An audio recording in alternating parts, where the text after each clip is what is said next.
Do you want to stay young, stay active, move well, and feel good over the long term?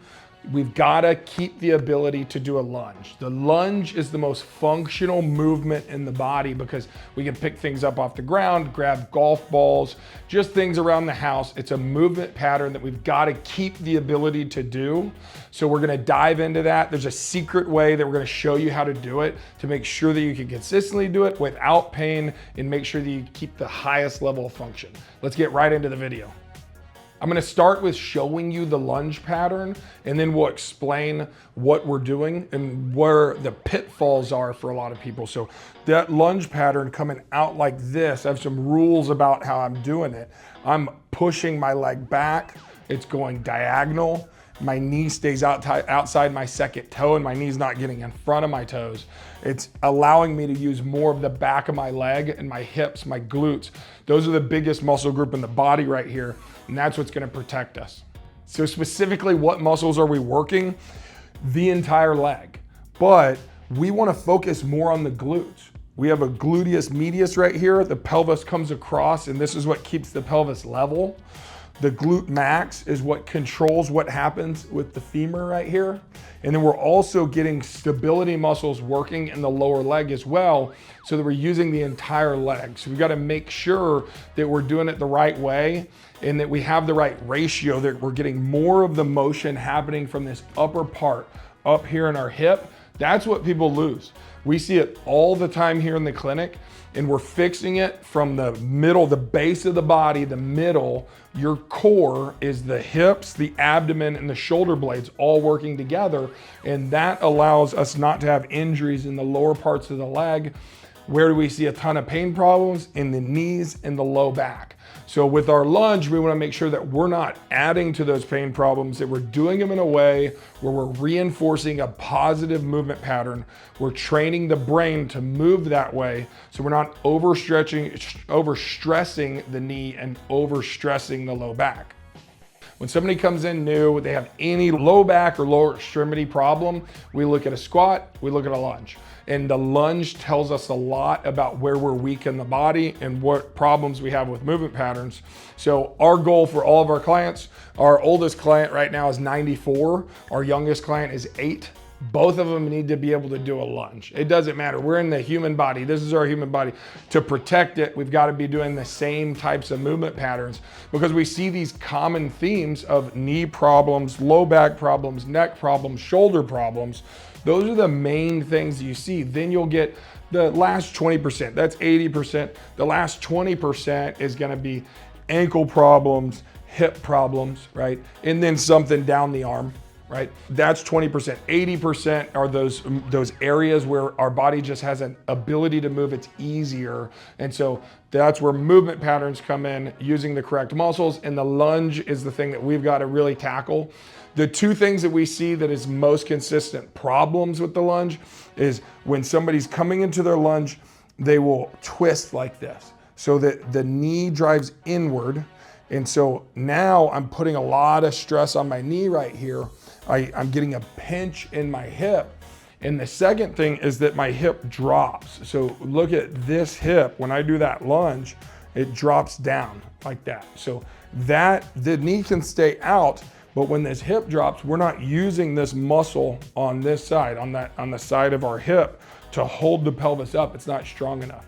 When the knee dips in, it's actually our glute max, this one, that's not pulling it out to the side. So those patterns, so dropping like this would be bad in your lunge because it's a chain reaction. It's not just what's happening at our pelvis. My spine is straight up. So when my pelvis drops like this, now I'm twisting up in my lower back like this over and over and over. And we don't want to do that. That's how we wear out those discs. We get degenerative disc disease, disc bulges. It's really like osteoarthritis is degenerative disc disease, and that's just wear and tear on the joints. So it's not that we're doing it one time. So sometimes people will do a heavy deadlift and they have a big injury. This degenerative disc is just degeneration because we're constantly moving through those areas because our body's moving through the path of least resistance. We've got to make sure that we're doing the right stuff so that we preserve those joints. We're gonna dive into the specifics of exactly what you wanna focus on so we can break it down step by step. But make sure that you hit the subscribe button and leave us a question. Let us know where you need more detail and how we can help you from home. We have a full clinic here with 7 clinicians, and we're busy all the time because we actually fix problems. So dive in, give us the information that you need so that we can help you. Hit that subscribe button.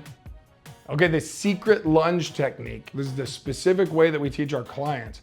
So there's a couple things we want to think about. Now, one of them is that I want my chest coming down to my thigh.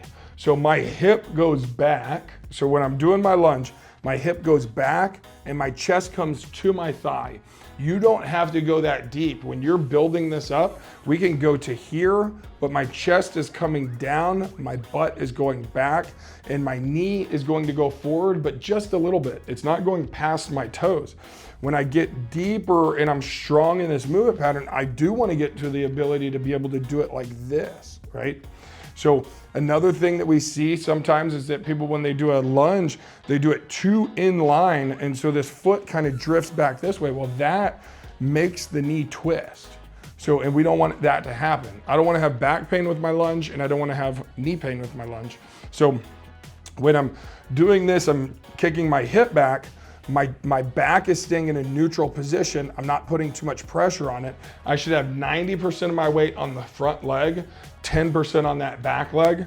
So I'm pushing back like this and driving back up, making sure that my hips are doing the work.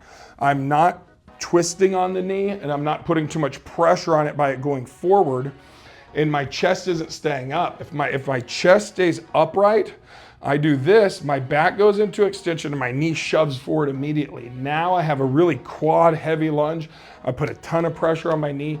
We start having knee problems, we start having back problems because we're hinging at these 2 joints instead of hinging at our hips. So that's the first thing to fix, is make sure we're doing that correctly, allowing the chest to come down and pushing the butt back so that our knee doesn't drift forward and we don't put too much strain and pressure on our low back. Now, the real secret though, and what is the linchpin for our clients, is instead of going straight back with their lunge, we always teach them, go out, go diagonal back. So I'll do it this way. I'm driving diagonal back, and that's how I train. That gives me a catty corner pressure when I'm coming down, so that I've got my glutes fired up and I'm pushing against it. My knee is pushing out so it stays outside that second toe. So I'm gonna go out diagonal with that leg, and that allows me to train this position and not have that wiggle coming in because of the way that my leg is moving. We've got to fire up the right muscles. We got to be thinking about what our back is doing, thinking about what our hip is doing to keep our knees and our back from doing too much, but then also just going diagonal. It's a secret, it's a trick, it's a little bit of an extra thought process to making sure that that knee stays out, because I'm reaching diagonally, and that allows me to focus on that and keep my pelvis from dropping too much as well. So we're covering a lot of things by just going diagonal back with that part. So that is the secret to doing this. How often should you do it? Every single day.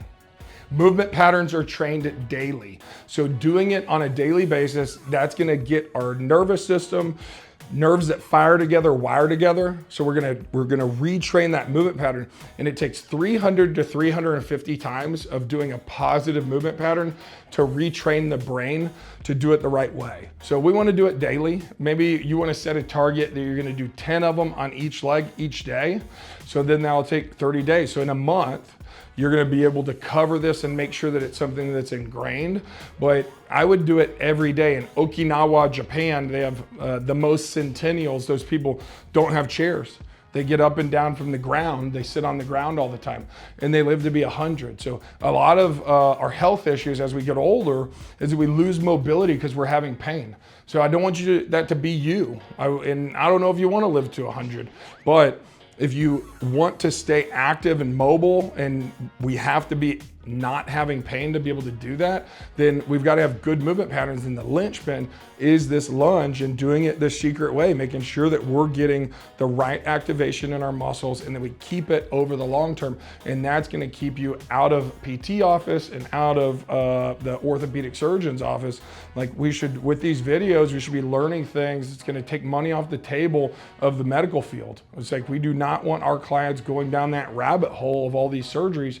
Just replacing joints all the time isn't the target. We can preserve those joints. They were designed the correct way. We just got to use them correctly as well. Make sure you hit the subscribe button and let us know any videos that you want. We'll see you in the next video.